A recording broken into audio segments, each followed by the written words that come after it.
1부터 30까지의 자연수가 하나씩 적혀있는 30장의 카드가 들어있는 주머니가 있는데 이 중에서 임의로 한 장의 카드를 꺼내서 카드에 적힌 수를 확인해. 그럼 1부터 30까지 중에서 어느 하나가 나오겠죠. 각각 30분의 1씩의 확률로.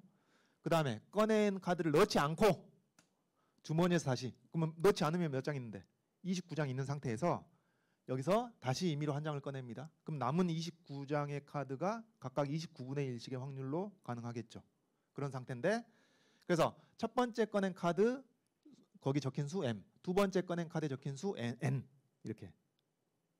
그러니까 여기서 MN 자체가 확률 변수인 거예요. 시행 결과 하나로 정해져 있지 않잖아. MN 자체가 확률 변수란 얘기입니다. 이것을 잊지 마시고 소문자로 표현되어 있긴 하나. 자, 그런데 1번부터 뜨악 확률 변수 X가 적분식으로 정의가 돼 있네. 어떡하지? 여러분 이 적분식을 보니까 확률 변수 MN이 들어있잖아요. MN이 들어있는데 구간 1부터 자연상수 2까지 상수고 이 적분 변수는 뭐죠? 적분 변수는 어쨌든 X이기 때문에 이걸 적분 계산하는 중에는 MN은 상수 취급이 되는 거예요. MN에 누가 들어가 있지 지금? MN에 누가 들어가 있어? 1부터 30까지의 자연수 중에서 어떤 두 개의 자연수 값이 각각 들어있겠지. 뭘 뽑았는지에 따라서. 그러니까 그 두 개의 자연수가 들어가 있는 상태 거기서 우리는 적분 계산하면 되는 겁니다. 단지 그 값이 저기 결정이 안 돼 있을 뿐인 것이지. 적분 계산 달라지지 않단 말이죠. 그래서 여기서 일단 이거 펼쳐보면은 M에다가 적분 구간의 크기 곱하고 그 다음에 마이너스 N 꺼내고 나서 이제 LNX를 제곱해 놨으니까 부분 적분 2번 하겠죠. 그래서 부분 적분 2번 하고 난 부분 적분 1번 하고 그 다음에 2번 하고 이렇게 되면 이렇게 정리가 된다고. 그럼 뭐하고 똑같냐? 지금 이제 여기까지 정리가 됐으면 확률 변수 X의 기대값을 구하라고 하는 것인데 이것이 이 확률 변수 MN의 실수배의 합차로 표현되어 있기 때문에 바로 이제 이런 경우가 확률 변수 X 자체의 분포, 확률 변수 X 값이 될 수 있는 후보들과 가능성을 표로 정리해 가지고 기대값을 구하는 것을 지금까지 우리가 해봤지만은 이 경우는 확률 변수 X가 다른 확률 변수로 표현되어 있으니까 어떻게 요 MN의 분포를 파악해 가지고 X의 기대값을 구할 수도 있겠구나. 그러니까 확률 변수 X의 분포표를 정리하지 않고 다른 확률 변수를 거쳐서 계산할 수 있겠구나. 그런 얘기예요. 아까 우리 AX 플러스 B, AX 플러스 B의 기대값을 구할 때 어떻게 했죠? X의 기대값에 A배 플러스 B 이렇게 구할 수도 있다고 확인했잖아요. 근데 그걸 할 때 AX 플러스 B라는 녀석의 후보들과 가능성을 표로 정리한 건 아니거든. 그냥 X의 기대값을 활용하는 것이지. 그렇게 갈 수도 있겠다 그 말이죠. 그러니까 여러분 자 기계적으로 도식화하면은 이렇게 정리할 수 있겠습니다. 기대값을 하려면 확률 분포표를 정리해가지고 줄줄이 곱해가지고 더하자. 요게 이제 그 가장 근본적인 원칙이 되는 것이고, 근데 또 하나 조금 실용적으로 다른 확률 변수들의 기대값을 이용해가지고 구할 수도 있겠구나 그 말이죠. 이렇게 어떤 선형적인 관계가 있을 때 그런 얘기입니다. 그러면은 이제 여기서 뭘 하면 되냐? M의 기대값과 N의 기대값을 구할 줄 알면 된단 말이죠. 이런 식으로 됩니까? 어차피 E-1이나 E-2는 실수배니까 이렇게 X의 기대값을 구하기 위해서 얘네들의 기대값을 구하면 된다 그 말이에요. 자, M은 여러분 기대값 금방 구합니다. M은 어떻게 돼? 기대값 구하려면 후보들과 가능성. 후보들 누구? 1부터 30까지. 가능성은 30분의 1씩. 되겠죠? 그래가지고 M은 확률 분포를 여러분이 구하기가 너무 쉬우니까 이것도 줄줄이 곱해가지고 싹 더하면은 1부터 30까지의 합을 30으로 나눠주면 되는 것이니까 여기에 31 곱하기 15겠죠 분자가. 그래서 2분의 31 금방 나옵니다. M의 기대값. 그래서 이 M의 기대값이 이제 요 자리에 들어가면 되겠죠. 자 이제 문제는 N입니다. N. 두 번째로 꺼낸 카드에 적힌 수가 N이니까 얘는 어때요? 첫 번째 뭘 뽑았느냐에 따라서 달라지잖아. 조건부로 달라지잖아요. 그러니까 이게 좀 골치가 아픈 거예요. 그러면은 이걸 이제 차근차근 따져보면은 첫 번째 뭘 뽑았느냐에 따라서 즉 M값이 무엇으로 실현되느냐에 따라서 N에 대한 경우가 달라지니까 M이 1일 때, 2일 때, 3일 때 이렇게 분류해보지 않을 수가 없겠죠. 그러면 M이 1이면은 일단 M이 1이면은 그러니까 이 표를 보여준 것은 뭐냐면은 두 번째 꺼낸 카드에 적힌 수가 될 수 있는 것도 후보들도 우리가 알겠어. 후보들 알겠는데 확률이 만만치가 않단 말이에요. 첫 번째 것이 무엇이냐에 따라 달라질 테니까. 그래서 첫 번째 M이 나왔다고 합시다. 1이 나왔다고 합시다. 그 확률은 30분의 1이겠죠. 그러니까 30분의 1의 확률로 첫 번째 1을 뽑고 그 상태에서는 어떻게 돼? 그 상태에서는 요 1을 제외한 나머지 29가지가 각각 29분의 1씩의 확률로 가능할 것이다. 자, 따라오겠죠? 첫 번째 2가 나왔으면 물론 그 확률은 30분의 1이겠죠. 첫 번째 30분의 1의 확률로 2가 나왔다면 그 2를 제외한 나머지 것들이 29분의 1씩의 확률이 될 것입니다. 벌써 패턴이 보이죠? 이런 식으로 쭉 가서 똑같죠? 30이 나왔어. 30분의 1의 확률로. 그러면 30을 제외한 나머지 29개가 각각 29분의 1씩의 확률로 가능할 것이다. 자, 이거 종합해 봅시다. 그럼 두 번째 카드에 적힌 수 n이 1이 될 확률은 어떻게 돼? 1이 될 확률은 30분의 1 곱하기 제로. 여기는 1이 나올 수가 없으니까 30분의 1 곱하기 29분의 1 30분의 1 곱하기 29분의 1 30분의 1 곱하기 29분의 1이 몇 번 더해진 것이죠? 29번 더해지니까 29분의 1이 되는 겁니다. 아니 30분의 1이 되는 겁니다. 되겠죠? 2가 될 확률 마찬가지겠죠. 30분의 1 곱하기 29분의 1 30분의 1 곱하기 제로 30분의 1 곱하기 29분의 1 그래서 30분의 1 곱하기 29분의 1이 29번 더해지는 거니까 30분의 1이 나오는 것이고 다 마찬가지다 계속. 아, 그러고 보니까 이 30분의 1이 그래서 여기 다 들어가게 되는 것이고 결과적으로 n의 확률 분포도 m이랑 똑같네. 결과적으로 그런 거예요. 그러니까 후보들이 일치하고 가능성이 일치하는 것이니까 이거는 이럴 때 이제 확률 분포가 같다고 얘기를 하는 겁니다. m의 확률 분포와 n의 확률 분포는 같습니다. 기대값도 당연히 같겠지. 그러니까 여러분 확률 분포가 같으면은 기대값 분산 모조리 다 같을 수밖에 없는 거예요. 왜? 이 분포가 이 확률 변수의 정체성의 전부란 말이에요. 전부. 근데 여러분 기대값이 같다고 분포가 같겠습니까? 그건 아니지. 그 대표적인 지표 평균만 말 그대로 평균만 같을 뿐이지 분포가 같을 필요는 전혀 없는 것이죠. 근데 분포가 같으면 모든 게 같을 수밖에 없습니다. 자, 하여튼 우리가 계산하려고 한 것이 확률 변수 x의 기대값이었는데 요 m의 기대값도 2분의 30일 나오고 n의 기대값도 2분의 30일 나오니까 그것을 이제 집어넣게 되면은 답이 2분의 30일로 나오겠습니다. 자, 기대값이었습니다. 되겠죠? 그러니까 여러분 이제 기대값 구하는 두 가지 방식을 맛을 본 거예요. 확률 분포표로 딱 정리해 가지고 구하는 수도 있겠고 그 다음에는 이렇게 다른 확률 변수의 기대값을 이용해 가지고 계산할 수도 있겠고 그렇습니다. 다음 2번 문제. 이게 정말 아름다운 문제인데 5분밖에 안 남았네요. 자, 가봅시다. 다음 조건을 만족시키는 자연수 x와 이의 모든 순서상의 개수를 확률 변수 y로 정의한다. 그럼 이제 이 순서상의 개수가 한 가지로 정해져 있지 않다는 얘기죠. 몇 가지 경우가 나온다는 얘기죠. 그래서 이걸 확률 변수 y라고 할 때 요거 뭐 여러분 3의 7성하고 복잡한데 여러분 y의 분포를 파악하면 이거 기대값 계산하는 것은 어렵지 않아요. 왜냐면 어차피 ay 플러스 b 꼴이니까. 그렇죠? 별거 아닙니다. ay 플러스 b 꼴이니까 y의 기대값을 구하면 요거 구할 수 있다. 그러니까 y의 분포를 파악해야 돼. y가 뭔데? 이 주어진 조건을 만족시키는 순서상의 개수. 근데 주어진 조건이 뭐냐? 이겁니다. 여러분 mn이 갑자기 튀어나오네. mn이 뭐였지? 앞에 나왔잖아요. 그 30장의 카드가 있는데 첫 번째 꺼낸 게 m, 두 번째 꺼낸 게 n 그였습니다. 그러면 여러분 mn을 결정하는 전체 경우의 수는 뭐겠어요? 30 곱하기 29 해가지고 870까지가 나오는 거예요. 870까지. 그 870까지가 지금 논의의 대상이 되고 있는 겁니다. 근데 30 팩토리얼을 mn으로 나눈 것입니다. 그러면 여러분 이 수치는 뭐지 지금? 머릿속으로 생각합시다. 1부터 30까지 쫙 곱해놓고 거기서 m이 이제 뭐가 뽑혔느냐 그래서 m을 이제 이빨 빠지는 거지. 약분하고 n 약분하고 두 개 이빨 빠지는 거예요. 30개가 곱해져 있는데 두 개 약분하고 두 개 이빨 빠진 녀석을 어떻게 세 자연수의 곱으로 나타내고자 한다.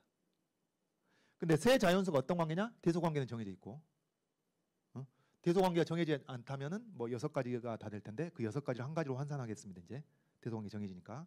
근데 이 둘씩 다 뭐다? 서로 소다. 그러니까 이것이 소인수가 이제 상당히 여러 개 있을 거 아니에요. 29까지 있을 거 아니에요. 소인수가. 물론 이제 mn 중에 29가 있어버리면 29는 사라지겠지만 하여튼 소인수가 여러 개 있을 텐데 그 소인수들이 어떻게 해야 돼? x, y, z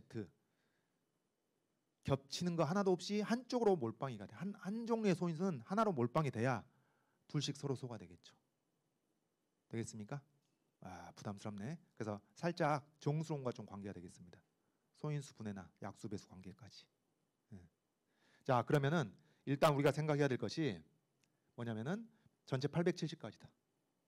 전체 870까지.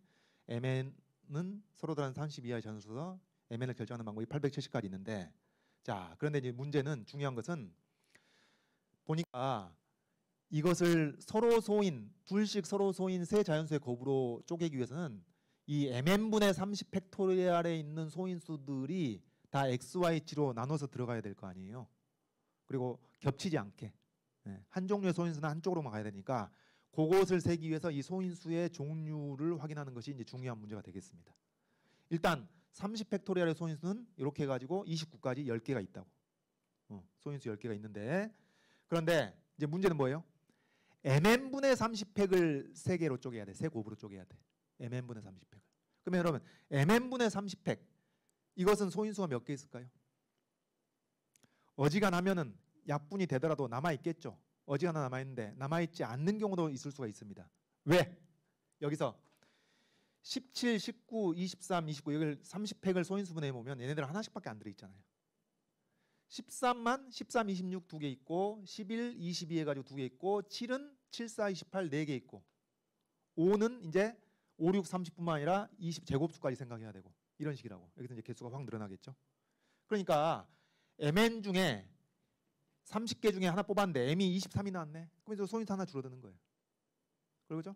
그러면 여러분 두 개로 나눴으니까 최대 몇 개 줄어들 수 있어? 2개 줄어들 수 있는 거예요. 소인수가. 얘네들 중에 2개 나왔다. 그럼 2개 줄어드는 거죠. 그러니까 얘의 소인수의 개수는 10개에서 최소 8개까지. 그러니까 8개, 9개, 10개가 가능하다는 얘기입니다. 그래서 mn분의 30팩의 소인수의 개수 자체가 또 다른 확률 변수가 되는 겁니다. 물론 y하고는 다른 것이겠죠. 또 다른 확률 변수가 되는 겁니다. 그러면 얘를 우리가 k개라고 해보면은 이게 이 k개의 소인수를 8개도 될 수 있고 9개도 될 수 있고 10개도 되는데 이 k개의 소인수가 어떻게 돼야 돼?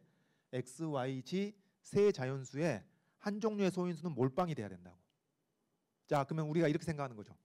이 k개의 소인수를 쳤을 때 이 k개의 소인수를 x, y, g라는 세 개의 서로 다른 그릇에다가 집어넣는 방법수가 여기서 똑같은 얘기가 되는 겁니다. 그러면 하나의 소인수는 뜨아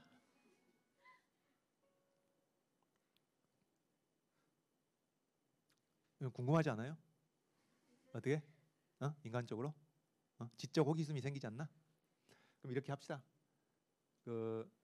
내가 저기 5분 안에 끝내긴 할 텐데 여러분 또 강제로 붙잡고 있으면은 뭐 이렇게 머릿속에 잘 들어오지도 않고 하니까 이렇게 합시다. 한 5분만 남아서 들을 사람 듣고 배고파서 나갈 사람 나가고 그렇게 합시다. 오케이? 괜찮아요? 자, 나갈 사람 나가고. 괜찮아요. 나 상처받지 않아. 자, 앉아 있는 거야? 오케이, 좋았어. 자, 그러면은 요게 x, y, g가 각각 둘씩 서로 소니까 겹치는 소인수가 없어야 되고 방금 한 얘기잖아요. 특정 소인수 하나는 몰아주기 돼야 된다고. 그 몰아주는 방법이 뭐냐? 일단 여러분 x, y, g라는 서로 다른 그릇이 있다고 생각해 보세요. 여기다 이제 집어넣으면은 그게 뭐겠어요? 3의 k승이에요. 3의 k승. 그러니까 어떤 하나의 소인수를 x에 다 넣을까, y에 다 넣을까, z에 다 넣을까. 세 가지 방법이 있는 겁니다. 그러면 k개의 소인수 각각 다 세 가지 방법이 있는가 일단. 그래서 3의 k승이 되는 것이고 이 3의 k승. 근데 3의 k승 중에서 내가 빨리빨리 얘기하겠습니다. 3의 k승 중에서 이게 서로 다른 소인수를 세 군데 집어넣다 보니까 당연히 그러면 x, y, g가 다 서로 다를 텐데 같을 때가 있어. 같을 때가. 재수없게. 언제냐? 11 mn분의 30팩. 11 mn분의 30팩. 11 mn분의 30팩. 이럴 때. 이럴 때 같을 때가 있으니 거기 이제 세 가지 있겠습니다. 네? 그래서 3의 k승에서 세 가지를 빼고 그다음에 어떻게? 대소관계가 특정이 돼 있으니까 6으로 나눠주게 되면은 이게 바로 확률 변수 y로 정의된 겁니다. 그러니까 지금 여기 k 자체가 확률 변수인 거예요. 6분의 3의 k승 마이너스 3. 이게 확률 변수 y고 k가 될 수 있는 값은 뭐? 8, 9, 10. 그러면 y가 될 수 있는 값은 6분의 3의 8승 빼기 3부터 6분의 4의 9승 빼기 3, 6분의 3의 10승 빼기 3. 이렇게 y가 될 수 있는 값도 3개가 되는 거죠. k가 될 수 있는 값도 3개, y가 될 수 있는 후보들도 3개. 그럼 이제 우리는 계산이 그 가능성들을 계산하면 되겠습니다. 그러면 k가 8이 될 확률, k가 9가 될 확률, k가 10이 될 확률 이것을 계산하는데 여러분 k가 8이 되려면 어떻게 되겠어요? mn이 여기 한 번씩만 나오는 17, 19, 23, 29 4개 중에서 이 두 개가 뽑혀야 되는 거예요. 그럼 4개 중에 2개 뽑힌다? 그러면 M이 이 중에 뽑히려면은 확률은 30분의 4겠지. 그다음 이제 두 번째로 뽑는 N도 이제 남은 세 개 중에 되려면은 29분의 3이겠죠. 그죠? 그래서 확률이 이렇게 되는 겁니다. 예? 요걸 보시면은 30분의 4 곱하기 29분의 3. 이렇게 해가지고 이건 이제 계산하면 145분의 2가 나온다는 얘기고, 그 다음 이 소인수 10개 중에서 하나만 사라져가지고 9개가 남는 경우가 어떤 경우일까요? 이 경우겠죠. MN 중에 어느 하나가 이쪽에서 나오고 나머지 하나는 다른 26개 중에 하나가 나온다든가. 되겠어요? 그래서 이렇게 자, 이 식을 보고 얘기하면 되겠습니다. 식을 보고 요거 자, 그 처음에 M이 첫 번째 뽑힌 카드에 요 소인수가 하나밖에 안 들어있는 데서 걸렸어. 그 다음 나머지 26개 중에 이제 두 번째 걸 뽑았어. 되겠습니까? 이렇게 되든지, 아니면 처음에는 26개 중에 하나 뽑고 두 번째로 할 때 요 4개 중에서 하나 뽑았어. 되겠죠? 요래도 하나만 사라지겠습니다.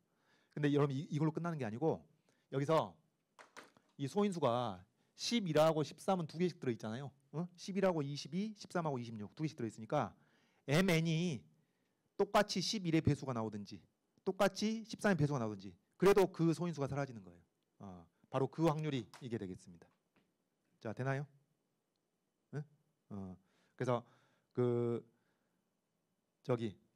여기서 둘 다 그러니까 11과 20이니까 전체 경우의 수 870가지 중에서 11, 22 순으로 나오든가 22, 11 순으로 나오든가 두 가지.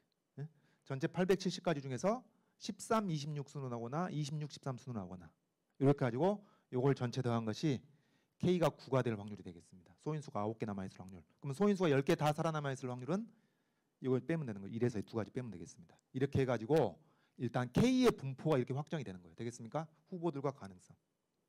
K의 분포를 파악했으니까 이제 끝났어요. 30초 안에 끝납니다.